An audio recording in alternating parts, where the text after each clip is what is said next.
Okay, what do you do when you find a baby bunny nest? Well, you leave it alone because the mom bunny comes when it's dark. She'll feed them maybe twice during the night, and she doesn't want any predators to see her by the nest. So she's going to come when you're not around and when it's not daylight. Now, this is a little different story. I got a call from a man. They were having some landscape work done by their house, and the workers started to dig up a bush, and suddenly these baby bunnies went running. And one ran through a fence and fell into an in-ground swimming pool. And another one ran under a chair, and another one ran into the grass. And he called me, and I went over there, but I could not find any nest at all. And I said there should be like 7 or 8 bunnies, not just 3. But 3 were all that they had seen. So I think maybe something had attacked a nest somewhere, and some of these baby bunnies had run out and hid under this bush. Because there were only 3 of them, and they were too small to be out of the nest. Now, these guys have been here for, let's see, about 5 days. So there was no nest to put them back into. They couldn't hop or run very well. They were really unsteady because they were still bunnies that should have still been in a fur-lined nest in the ground. And we looked around and looked around, could not find any rabbit nest or remains of a rabbit nest, nothing. So I ended up with these guys, and I have to raise them up until they're old enough to be let go. Now, the best place for any animal is with a licensed wildlife rehabilitator. Unfortunately, sometimes that's really wishful thinking because a lot of these places, they fill up and the individual rehabilitators are full. They can't take on any more animals. The big places, like the one near us, they get hundreds of animals a week. And they start killing them, euthanizing the smallest ones because they just don't have room or time to take care of them all. Now, if you see tiny bunnies that are hopping around on your lawn in the evening and they look really tiny, but if they're hopping around on their own, they're old enough to be outside the nest and they're taking care of themselves already, and they're chewing on clover and grass and dandelions. So please don't touch them. Just leave them alone. If you find a nest of bunnies and it looks like, oh, nobody's been around, and you think they've been orphaned, they probably have not been orphaned. The mom is around, but you're not going to see her because she's going to come when it's dark.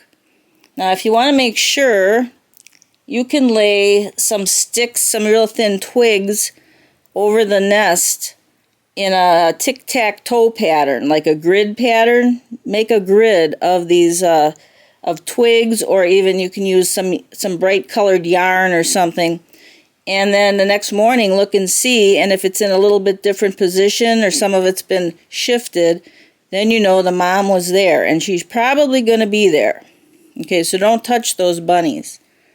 But these guys, they had no nest to go to. Now, they're just getting big enough so their ears are starting to lift. I've had them for about 5 days, and they're starting to hop around like a normal bunny hop. So let me show you how you have to feed bunnies. And bunnies are a little trickier than some animals. Now, if you saw the videos on baby possums, they need a very specific formula. You have to make up a formula that's very expensive, and it includes a lot of ingredients. Bunnies are a lot easier in that matter because they just can go on kitten formula. But there's one thing about bunnies, if you get them and they have to be raised from very little, is that they don't have any bacteria in their intestines. Okay? They would normally get it from the mother. The mother and any rabbit, they either do hard pellet droppings that are the undigested grasses and hays, but they also poop out these very soft, black, slimy looking droppings, which they will re-eat. It's like a cow chewing a cud. The cow will bring up the food again and re-chew it and send it back down again to a different part of its digestive system. Well, rabbits can't do that. Rabbits cannot throw up, so the rabbit has to let it go through its system once, has to re-ingest it, and it has to go through the system another time, where all the nutrients now are taken from the grasses and hays. And grass and hay, it's very hard to get the nutrients out of that because it does not digest easily.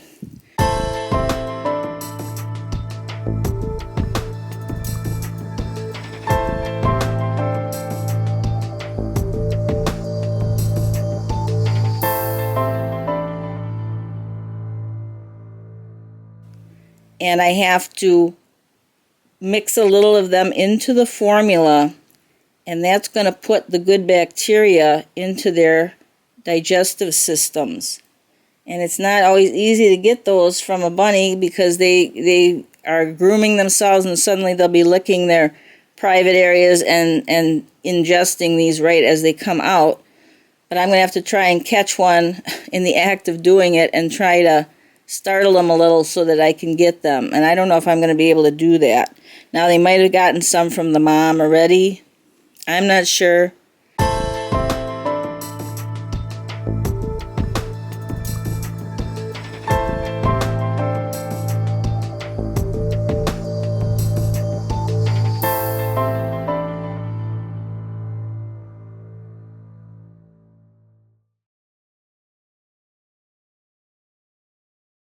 What are you going to need to feed these baby bunnies?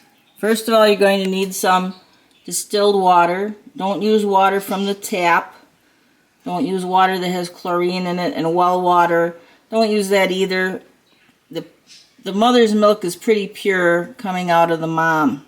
So we want distilled water. Baby bunnies are pretty easy. You don't have to mix up a crazy formula like you do for possum babies. But here's KMR, kitten milk replacement. Get the powder because the liquid has to be used up really quickly and you're not going to be able to do that, so you waste your money. Get the powder. You'll need a nice little glass that's pretty thick that won't crack when it's in hot water. And you'll need an eyedropper. Okay, this eyedropper, normal eyedropper, is about 1 milliliter of liquid. When you pull up the liquid, it's about 1 milliliter. So you're going to follow the instructions for making the kitten formula, which is generally 1 part powder to 2 parts water. Okay, you're going to heat it up, put the water and the formula in the shot glass, put the shot glass in a pan of water, and heat the water up until the formula gets to be pretty warm but not hot. Okay, if a drop of it on your wrist feels pretty darn warm but it doesn't feel like it's, ooh, that kind of is too hot, then you'll know it's ready for the bunnies. The bunnies will not want to drink formula unless it is warm, okay, but not hot. Now, I got these guys in this box, and this box is not big enough for these bunnies. Once they start popping, this box maybe is only about 1 foot tall. Once they start popping around, they can jump pretty high. They can jump almost 3 feet high, just straight up, and they can fall out and hurt themselves. So I just have them in this box because I'm done feeding them for their morning feeding, and I'm just going to close this up because I'm cleaning out the box that I have. I'm just going to put that down there a little bit. And let's go look at the real box that they live in right now. The box that I'm keeping them in is a tall box. It's like about 2 feet tall, and maybe that's not even going to be deep enough. What I've done is I put in a nice little fleece, and then I put in a handful of soft, real soft, don't make it the sharp hay, but soft hay, kind of grass-like Now, they're getting a little older, so I'm throwing in a little bit of dandelions and clover. Make sure you don't give them anything when they're older that's poisonous. They'll figure it out when they're outside, but I don't want to just plop it in here with them where they don't have a choice of what to eat and might try eating it. Okay, so they're going to go back in this box until tonight. I have a heating pad here, and I'm going to put the box right on top of it, and I have it set on low. And let's transfer them back into this taller box. I learned a hard lesson a long time ago by putting a aluminum grate over the top of the box, and when these guys start popping, just straight up vertically, one of them hit his head on the grate and killed himself. So now I know. We're just going to use flaps of cardboard here so that they can't hit something hard. And I just put a little towel over it like that. They're in the dark because they would be in the dark in the nest yet. And there's plenty of air getting in there right now. Okay, here's the problem. Do you know someone with a domestic rabbit that's a healthy rabbit that can collect some of these soft droppings for you? And they have to be collected as they come out of the bunny's private area because the bunnies will eat them right away. Now here we have Bun Bun, and I've been trying to keep an eye on her. And Stanley, you know what? You don't have any of those, so you're useless right now. Okay, it's evening and it's time to do another feeding. When I first got these bunnies, because they were a little bit dehydrated, I fed them little bits 4 times for the first 24 hours. And then I went to 2 times a day, which is enough for bunnies. And that's another thing. Bunnies are a little easier in that way. They don't have to be fed every 3 or 4 hours like possums and some other little infant wildlife. So I got some water, and I'm going to put that shot glass right in there. And then I'm going to mix the formula in the shot glass and heat up this water until that formula is nice and warm. And then we're ready to feed them. Okay, now he took nine droppers, and once they start losing interest and they have enough of the dropper, let's see, he's going to take one more, I guess. This is the 10th dropper. Now remember, these guys are about 2 weeks old, about 14 days old. Okay, he took a little rest. He's on the 10th dropper, and he's still reaching for it, so I'm going to try one more. It's important to not overfeed them, but you have to kind of go by how many milliliters they can take for their age. He can go all the way up to 14 droppers full if he wants to. That's 11 droppers, and he's still grabbing at it. I might have to make some more of this. You guys are really... Okay, so now, see how he's kind of lost interest? So do not force it.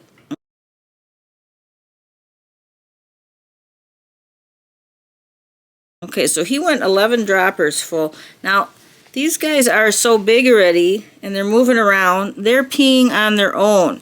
But let's say that he wasn't peeing on his own. If he was smaller, here's how you make these little bunnies pee. You take your index finger and you put it, and I want to show, right about where their bladder would be, which is right anterior to their tail. Okay, their bladder would be under there.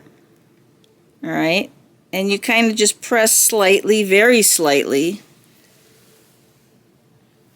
And then with your other hand, you dip your other hand in some nice warm water, not hot. And he's not liking this because he doesn't need this anymore. But pressing gently with one finger, the other finger you're going to start tapping his little area where he pees, okay? His little vent area.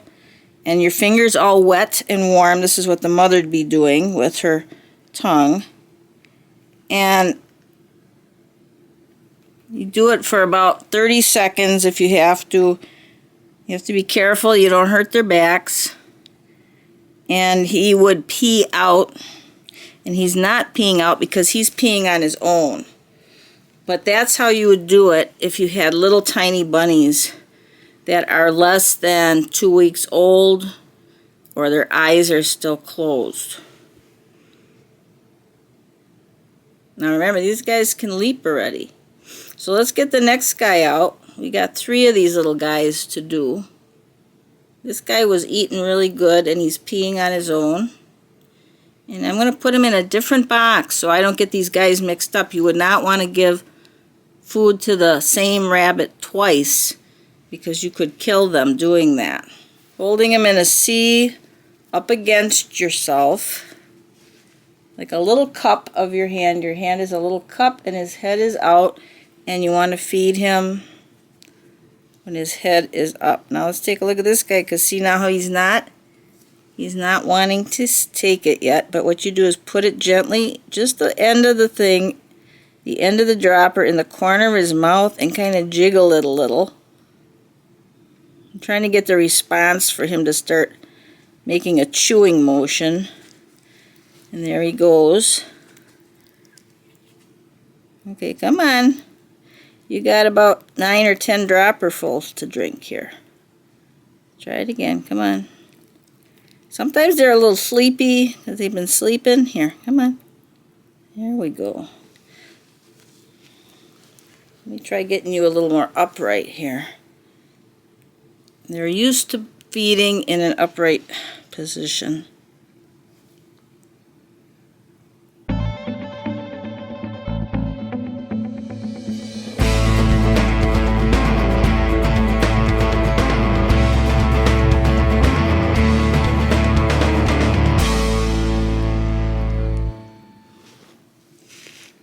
There we go.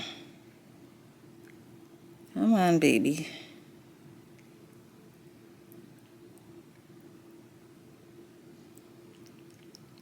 There we go. See how sometimes it takes a little while to get them to start going. Once they start going, now he's like, yeah, that's good. All right, here we go. There we go. Now we're eating. Come on. Plenty of it. Remember, don't stick the eyedropper far into their mouth. Don't stick it too far in their mouth. In fact, you can just put it on the edge of their mouth, on the edge of their lips, and squeeze it, and they should start sucking it in. Okay, so we're going to go try to get about 10 eyedroppers into this little guy.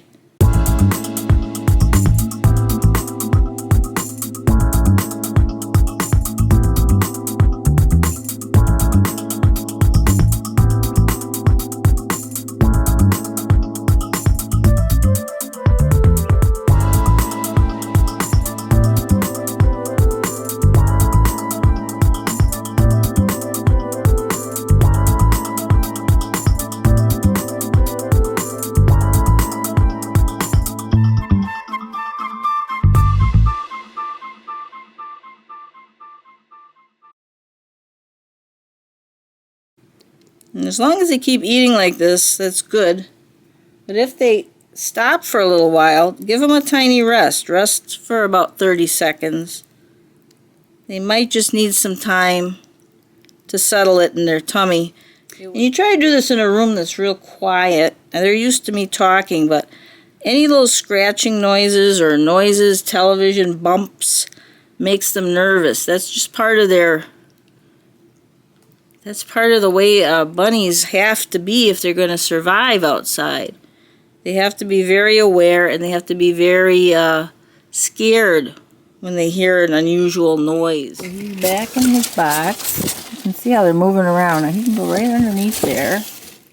Go under the fleece he's got. And you can see how he's hopping. Yeah, because you're learning how to hop. And they can pop really high. Now it's about 5 days later, and these guys are getting bigger. And they all have survived so far. And look at this, their ears. They can lift and hold their ears up.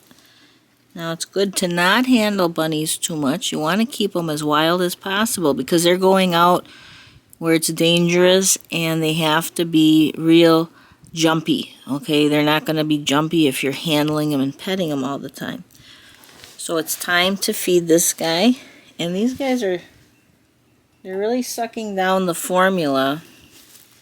And once again, I cup my hand around them to make them feel like they're sitting in a nest. And let's see if we can get this guy to eat something. And there he goes. Now if they don't start eating right away, there's a couple things you can try that worked for me. They might not work all the time though. One thing is confine them into a smaller area and maybe put your thumb on their head, on top of their head.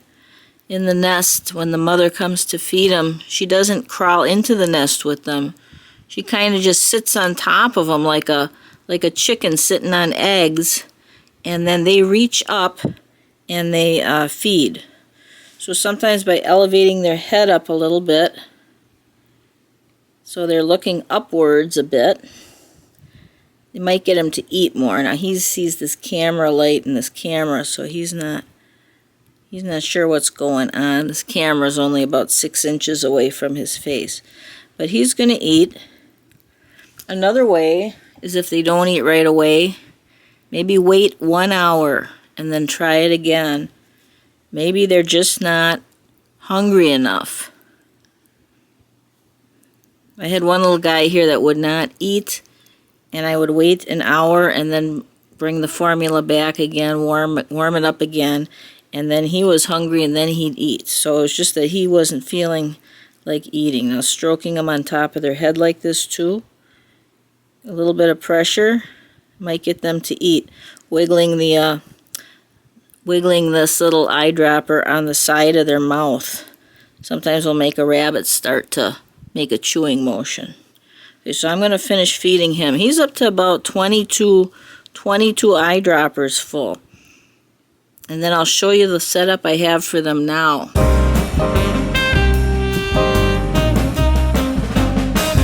Now they move to this box, and you can see they're starting to do little droppings, small droppings. I have some hay in there and a fleece they can hide underneath, and they'll dig in under the hay, but you can see how they're very, very fidgety, and that's good. And remember, with bunnies, you do not want to handle them. You do not want people looking at them or kids petting them. These guys they have to be wild and scared to survive. Now what I'm doing for these guys is after I feed them, I have some greens I picked from the grass. This is clover, dandelion, and grasses.